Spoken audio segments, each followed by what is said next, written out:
அணுகுண்டு சோதனையை வெற்றிகரமாக நடத்திய அமெரிக்கா.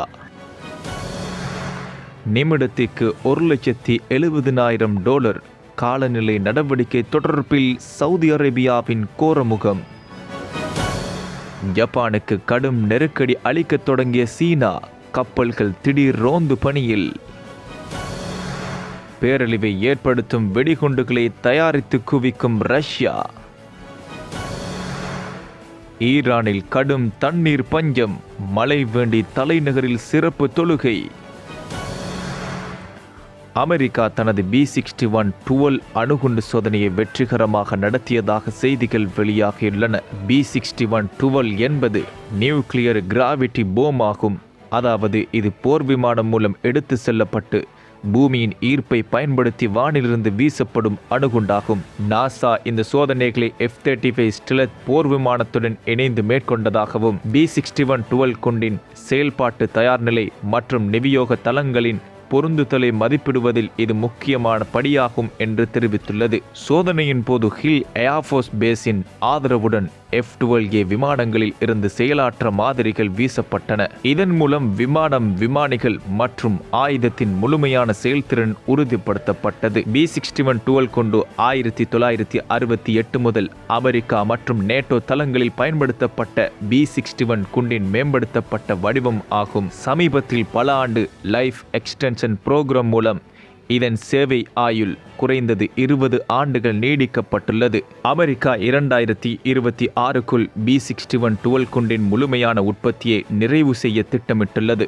எண்ணெய் வளத்தால் செழிப்புடன் இருக்கும் சவுதி அரேபியா காலநிலை மாற்றம் தொடர்பான நடவடிக்கைகளுக்கு கடும் முட்டுக்கட்டையாக இருந்து வருவதாக தகவல் வெளியாகியுள்ளது. பல தசாப்தங்களாக சர்வதேச காலநிலை நடவடிக்கைகளை தடுக்கவும் தாமதப்படுத்தவும் சவுதி அரேபியா வேறு எந்த நாட்டையும் விட கடுமையாக போராடியுள்ளது. புதைபடிவ எரிபொருட்களை கைவிடுவது என்பது வெறும் ஒரு கற்பனை என்றும் கூறி வருகிறது.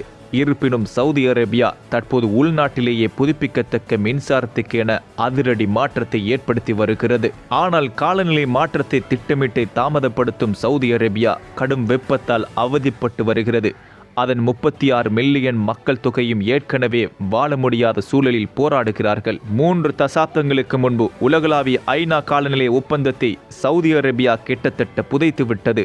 ஐநா காலநிலை பேச்சுவார்த்தைகளின் முடிவுகளை எடுக்க சவுதி அரேபியாவும் அதன் எண்ணெய் வளமிக்க ஒபெக் கூட்டாளிகளும் தடுத்து வருகின்றனர். காலநிலை தொடர்பான நடவடிக்கைகளால் சவுதி அரேபியா பாதுகாத்து வருவது உலகின் மிகப்பெரிய எண்ணெய் மற்றும் எரிவாயு உற்பத்தியாளரான அராம்கோ நிறுவனத்தை என்றே கூறுகின்றனர்.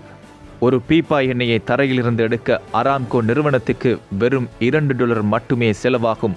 ஆனால் ஒரு பீப்பா எண்ணெய் கடந்த வருடத்தில் $60 முதல் $80 வரையில் விற்பனை செய்யப்பட்டது. இதனால் 2016 முதல் 2023 வரை அராம்கோ நிறுவனம் ஒவ்வொரு நாளும் $250 மில்லியன் லாபத்தை ஈட்டியது.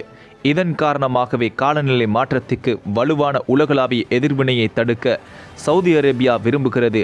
அது அவர்களின் பொருளாதாரத்தை உண்மையில் அச்சுறுத்துவதாக அவர்கள் கருதுகின்றனர். அது மட்டுமின்றி அராம்கோ காரணமாக ஒவ்வொரு நிமிடத்திற்கும் தோராயமாக $1,70,000 தொகையை சவுதி அரேபியா அரசாங்கம் பல வருடங்களாக ஈட்டி வருவதாக மதிப்பிட்டுள்ளனர். ஜப்பானின் கட்டுப்பாட்டில் இருக்கும் சென்காகு தீவுகள் அருகே சீன கடலோர காவல்படை கப்பல்களின் அணிவகுப்பு திடீர் ரோந்து நடவடிக்கையில் ஈடுபட்டுள்ளது புதிய நெருக்கடியை ஏற்படுத்தியுள்ளது. தைவான் தொடர்பில் ஜப்பான் பிரதமரின் கருத்துக்கு எதிர்ப்பு தெரிவிக்கும் வகையில் சீனா கடும் நெருக்கடி அளிக்க தொடங்கியுள்ளதாகவே கூறப்படுகிறது. நவம்பர் 7ஆம் தேதி ஜப்பானிய பிரதமர் சானே தகைச்சி தைவான் தொடர்பில் நாடாளுமன்றத்தில் தெரிவித்திருந்த கருத்து சீனாவுக்கும் ஜப்பானுக்கும் இடையிலான தூதரக மோதல்களை தீவிரப்படுத்தியுள்ளது. ஜனநாயக முறைப்படி ஆட்சி நடத்தப்படும் தைவான் மீது சீனா இராணுவ நடவடிக்கை முன்னெடுக்கும் என்றால் தற்காப்புக்கு என ஜப்பானும் தங்கள் இராணுவத்தை களமிறக்க நேரிடும் என்றே தகைச்சி குறிப்பிட்டிருந்தார். ஆனால் தகைச்சி கருத்துக்கு சீனா கோபத்துடன் பதிலளித்ததுடன் தகைச்சி அவற்றை முறையாக திரும்ப பெறுவார் என்று எதிர்பார்ப்பதாகவும் தெரிவித்தது. ஆனால் நாடாளுமன்றத்தில் தெரிவித்த தமது கருத்தில் தாமும் ஜப்பான் நிர்வாகமும் உறுதியாக இருப்பதாக தகைச்சி பதிலளித்துள்ளார். தைவானை தங்களது சொந்த பிரதேசமாக கூறிவரும் சீனா தைவானின் கட்டுப்பாட்டை கைப்பற்ற இராணுவ பலத்தை பயன்படுத்துவதையும் நிராகரிக்கவில்லை. சீன கடலோர காவல்படை கப்பல் டயோயு தீவுகளின் கடல் எல்லைக்குள் ரோந்து பணிகளை மேற்கொண்டுள்ளது. தைவானை உரிமை கோருவது போலவே ஜப்பான் நிர்வாகத்தில் உள்ள தீவுகளை சுற்றி சீனாவும் ஜப்பானும் பலமுறை மோதிக்கொண்டுள்ளன. சீன நிர்வாகம் டயோயோ தீவு என குறிப்பிடுவதை ஜப்பான் நிர்வாகம் சென்காகு தீவு என அடையாளப்படுத்தி வருகிறது. நாடாளுமன்றத்தில் பிரதமர் தகைச்சி தனது கருத்துக்களை தெரிவித்ததிலிருந்து ஜப்பான் சீனாவிடமிருந்து கடும் நெருக்கடியை எதிர்கொண்டு வருகிறது.